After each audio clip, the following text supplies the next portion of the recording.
Hello and welcome. In this video, I will show you how to duplicate your remote controller.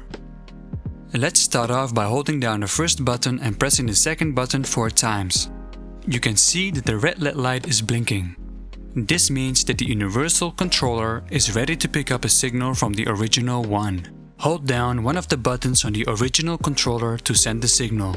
You can see that the red LED light has turned blue, and this means that you can assign a previously pressed button to one of the buttons on the universal controller. You can choose any button.